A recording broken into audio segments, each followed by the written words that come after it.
Bienvenidos y bienvenidas a este nuestro espacio educativo, un lugar donde reflexionamos sobre cómo aprendemos y cómo enseñamos.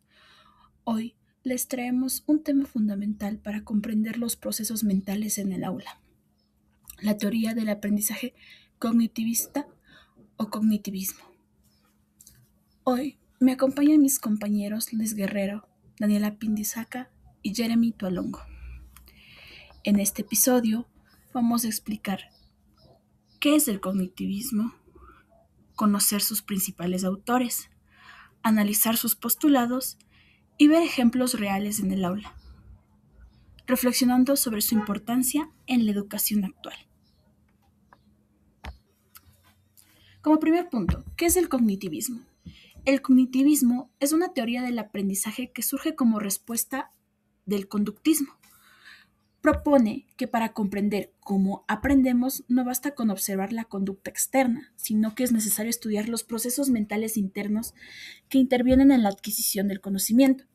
Estos procesos mentales son la memoria, el cómo almacenamos y organizamos y recuperamos la información; el pensamiento, la manera en que interpretamos, analizamos y damos sentido a los datos; la atención, el proceso de seleccionar información relevante y filtrar los estímulos; el razonamiento, la capacidad de establecer relaciones lógicas y tomar decisiones; la resolución de problemas, las estrategias para enfrentar situaciones nuevas o complejas. Sus principios fundamentales son que el alumno no es un receptor pasivo de la información, es un sujeto activo que construye su propio conocimiento, y que el aprender no es solo repetir, sino comprender, relacionar y aplicar lo aprendido. Es decir, el cognitivismo nos propone que aprender implica pensar, analizar y relacionar e interpretar lo que aprendemos.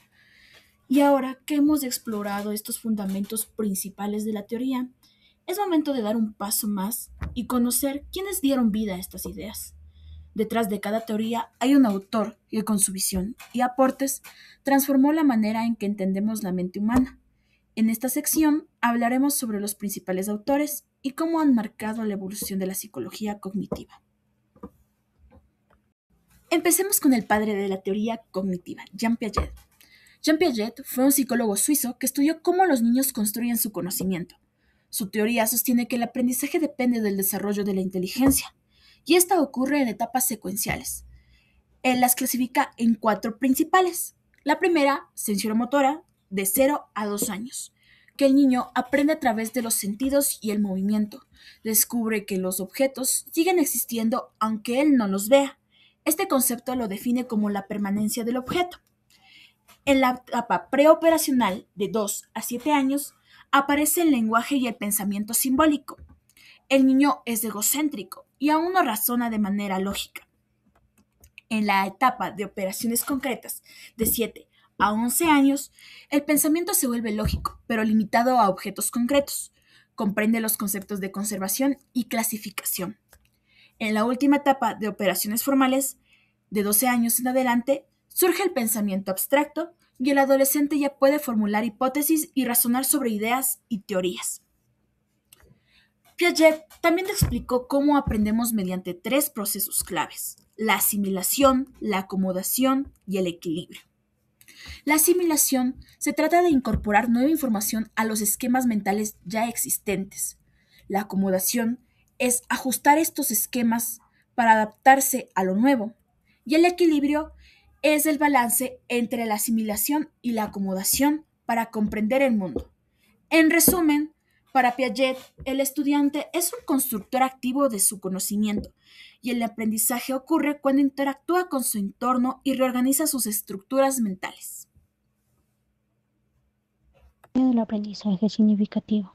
David Ausubel, psicólogo y pedagogo, plantea una idea fundamental para la educación. El factor más importante del aprendizaje es lo que el alumno ya sabe. Averígüese esto y enséñese consecuencia. Para Ausubel, aprender no es memorizar sin sentido, sino conectar lo nuevo con lo que ya conocemos. Cuando el estudiante relaciona la información nueva con sus conocimientos previos, el aprendizaje se vuelve significativo y duradero. Principios clave. El aprendizaje significativo ocurre cuando el contenido es potencialmente significativo, organizado y coherente. El alumno tiene conocimientos previos para relacionarlos. Existe disposición para aprender. Herramientas que propuso Ausubel. Organizadores previos. Ideas introductorias que preparan la mente del estudiante antes de aprender algo nuevo. Tenemos lo que son los mapas conceptuales, representaciones gráficas que muestran relaciones entre conceptos.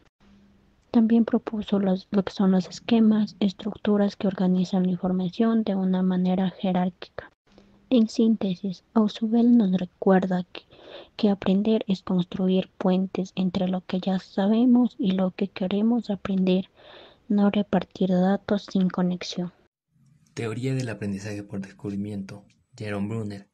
Yo voy a hablar sobre Jerome Bruner, uno de los psicólogos más influyentes del siglo XX y una figura clave en la transformación de la educación moderna. Bruner no solo estudió cómo aprendemos, sino que también se atrevió a cuestionar la forma tradicional de enseñar. Su propuesta fue clara y contundente. El aprendizaje no debe ser pasivo ni mecánico, sino activo, significativo y constructivo por el propio estudiante. Bruner parte de una idea fundamental que resume toda su teoría: aprender no es recibir información pasivamente, sino descubrirla activamente. Con esto, rompe con el modelo educativo basado únicamente en memorizar datos, repetir conceptos y aprobar exámenes. Para él, aprender implica mejorar, explorar, investigar, formular hipótesis, cometer errores y volver a intentarlo. Desde esta perspectiva, el estudiante deja de ser un simple receptor de información y se convierte en protagonista de su propio aprendizaje. El conocimiento no se entrega hecho, se construye paso a paso a través de una experiencia y la reflexión. Uno de los aportes más importantes de Bruner es su propuesta de los 3 modos de representación del conocimiento, que explican cómo las personas comprenden y organizan la información.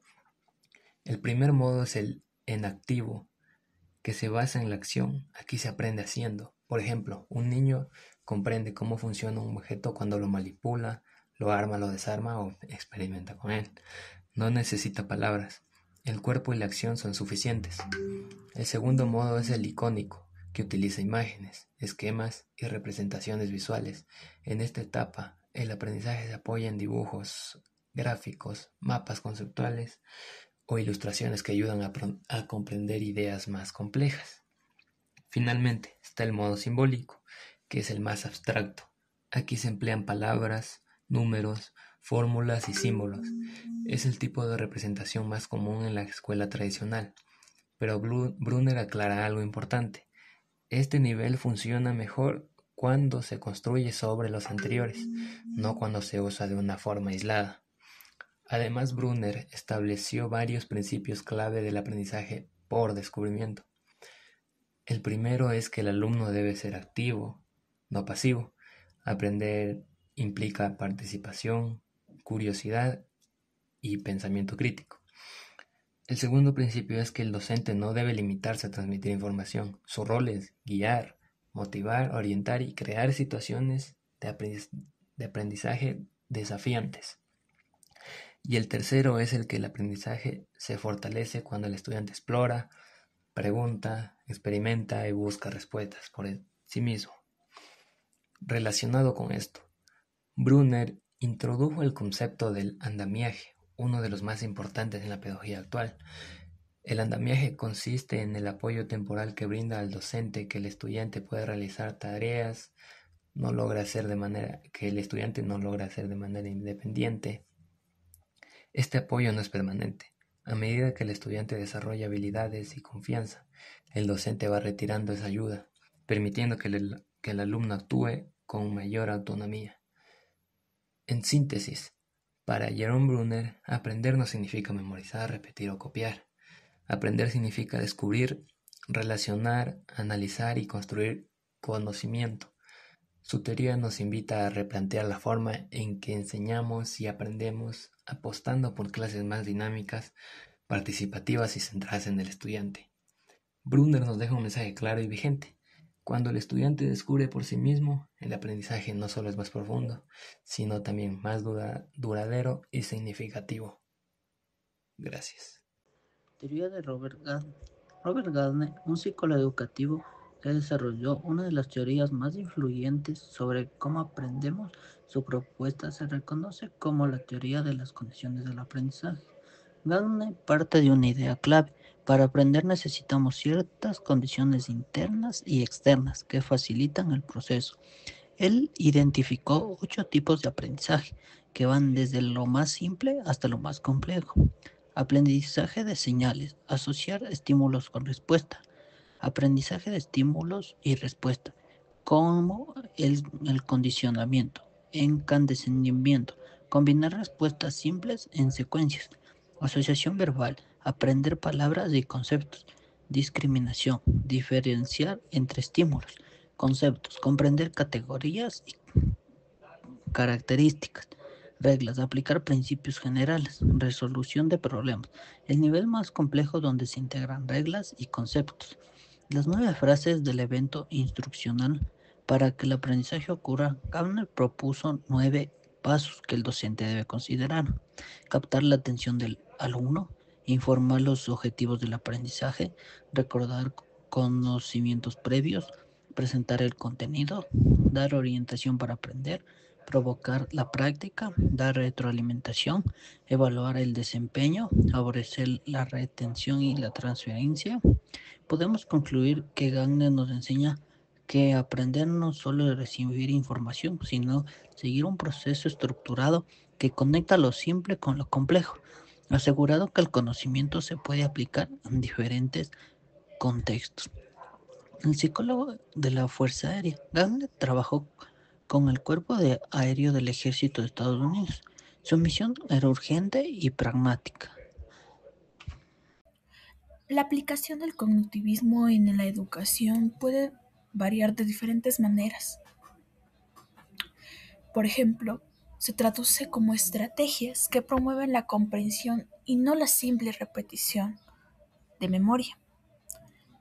Podemos aplicarlo en el aprendizaje activo, donde el alumno participa constantemente en la construcción de su propio conocimiento, como mencionamos anteriormente, relacionando lo nuevo con lo que ya aprendió.